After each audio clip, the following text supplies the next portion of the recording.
লোহা। এই যে গাইস দেখতে পাচ্ছেন আয়রন, এই আয়রনকে গাইস আমরা আজকে জ্বালাবো। তো গাইস দেখবে আসুন কেমন ভাবে জ্বালাই। তো গাইস আমরা প্রথমে ছোট পার্টিকেলস জ্বালাবো আয়রনের কিছু। আমরা একটু এরকম পার্টিকেলস নিয়ে নিয়েছি। তো গাইস আমরা প্রথমে ছোট পার্টিকেলস জ্বালাবো আয়রনের। দেখতে পাচ্ছেন গাইস আমি জ্বালাচ্ছি। গাইস একটুখানি এক জায়গায় আগুন ধরিয়ে দিলে গাইস কিন্তু পুরো জায়গাটায় আগুন ধরে যায়। দেখতে পাচ্ছেন গাইস এক জায়গায় শুধু আমি আগুন ধরিয়ে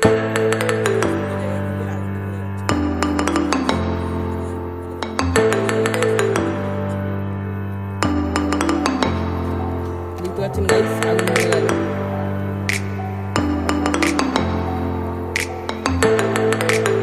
দেখতে পাচ্ছেন গাইস কালো ধোঁয়া বেরোচ্ছে।